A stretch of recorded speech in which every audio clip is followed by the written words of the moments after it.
Aku tak pernah membayangkan akan mencintai seseorang seperti dia. Seorang pangeran dari negeri yang tersembunyi di balik kabut hitam, dengan tanduk tajam menjulang dari kepalanya. Pangeran Ardeon, dijuluki iblis bertanduk oleh rakyatku, adalah musuh yang seharusnya kutakuti.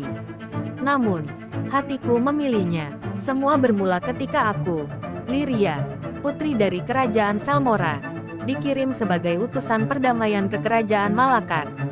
Ayahku mengira ini hanya negosiasi biasa, tetapi aku tahu ini lebih dari itu. Kerajaanku ingin menjadikan aku alat politik, mungkin bahkan alat pengorbanan.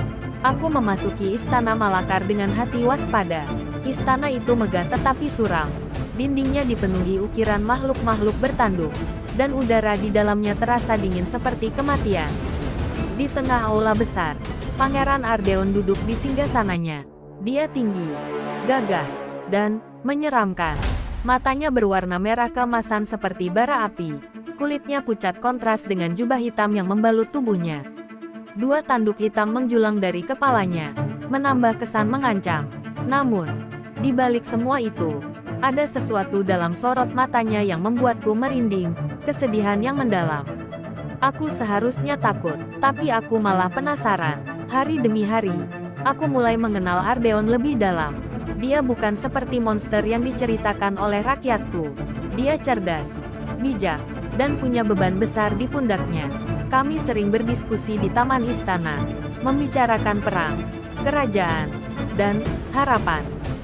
Sampai suatu malam, saat kami berdiri di balkon istana, dia bertanya, "Apa yang kau lihat dariku, Putri Lyria?" Aku menatapnya, lalu berkata, "Seseorang yang kesepian." Dia terdiam, lalu tertawa pelan. "Dan kau pikir kau bisa menyelamatkanku dari kesepian itu?" Aku tak menjawab. Aku tahu jawabannya. Aku tahu aku telah jatuh ke dalam sesuatu yang berbahaya. Namun, kebahagiaan kami tidak berlangsung lama. Ada sesuatu yang aneh dengan kerajaan ini. Setiap malam, aku mendengar suara jeritan dari bawah istana. Suara mengerikan yang membuat bulu kuduku berdiri. Hingga suatu malam, aku memberanikan diri mengikuti suara itu. Aku turun ke ruang bawah tanah, melewati lorong-lorong gelap yang dipenuhi simbol-simbol kuno. Semakin jauh aku melangkah, semakin kuat suara jeritan itu. Jeritan penuh rasa sakit. Ketika aku membuka pintu terakhir, aku terkejut. Di sana, di tengah ruangan, berdiri Ardeon. Tubuhnya bergetar hebat, tanduknya semakin memanjang, dan matanya menyala merah pekat. Dari punggungnya, muncul garis-garis hitam yang menjalar ke seluruh tubuhnya.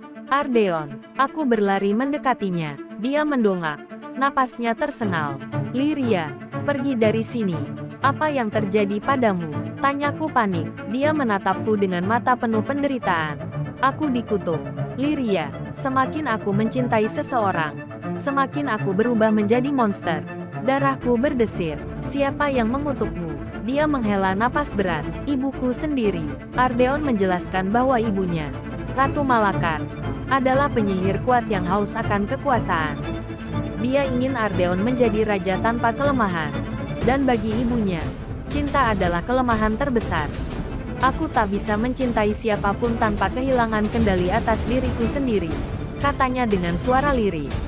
Air mataku mengalir. Aku sadar bahwa setiap kali kami semakin dekat, kutukannya semakin kuat. Aku yang menyebabkan penderitaannya, tapi aku tak bisa mundur sekarang.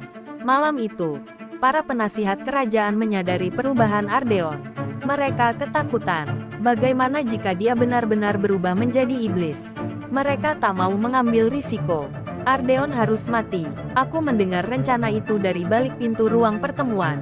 Jantungku berdegup kencang. Mereka ingin membunuhnya. Membunuh seseorang yang kucintai.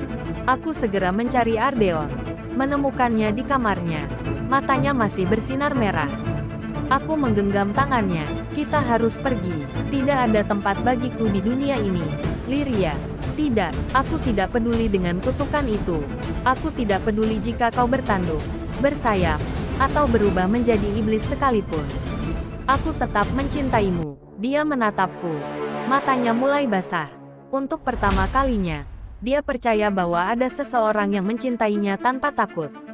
Kami melarikan diri dari istana di tengah malam. dikejar oleh pasukan Malakan. Panah melesat ke arah kami, tapi Ardeon mengangkat tangannya. Cahaya hitam muncul dan melindungi kami. Kami berlari ke hutan terlarang. Tempat legenda mengatakan ada seorang penyihir tua yang mungkin bisa mematahkan kutukan.